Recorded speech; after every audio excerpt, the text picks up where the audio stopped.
তুমি বাংলাদেশ সহ সারা বিশ্বে শ্রমজীবী কর্মজীবী মানুষের প্রতি জানাই একান্ত শুভেচ্ছা এবং ভালোবাসা। 18 কোটি বেশি মানুষের এই বাংলাদেশে বিভিন্ন সেক্টরে সব মিলিয়ে কর্মক্ষম শ্রমজীবী মানুষের সংখ্যা প্রায় 8 কোটি বা তারও কিছু বেশি।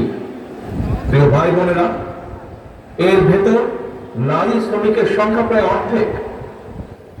শ্রমজীবী কর্মজীবী এইসব মানুষেরাই আমাদের এই প্রিয় বাংলাদেশের উন্নয়ন এবং অর্থনীতির প্রাণ।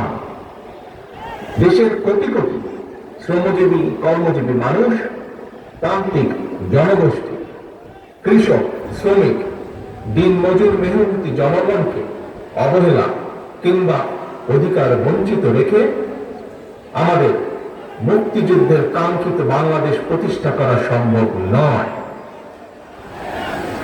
শ্রমজীবী কর্মজীবী প্রিয় ভাই ও বোনেরা, আপনারা যারা আজকের এই সমাবেশে হাজির হয়েছেন, অবশ্যই আপনাদের একটি লক্ষ্য বা উদ্দেশ্য রয়েছে, একটি প্রত্যাশা রয়েছে।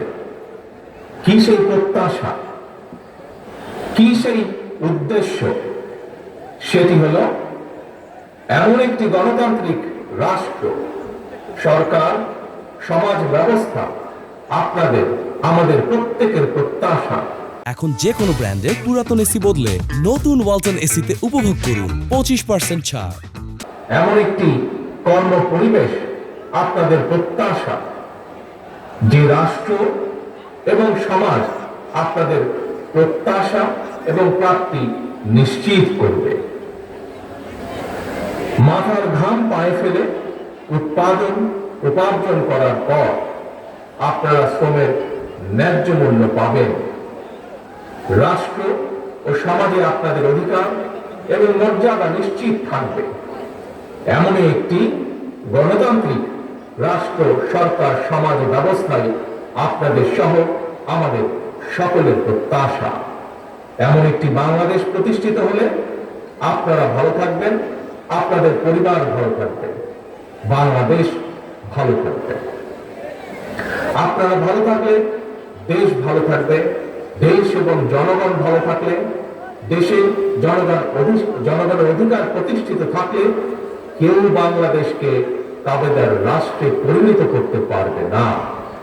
সুতরাং দেশে জনগণের অধিকার প্রতিষ্ঠিত থাকা না থাকার সঙ্গে, জনগণের ভালো থাকা না থাকার সঙ্গে কিন্তু দেশের স্বাধীনতা, সার্বভৌমত্বের সরাসরি সম্পর্ক রয়েছে।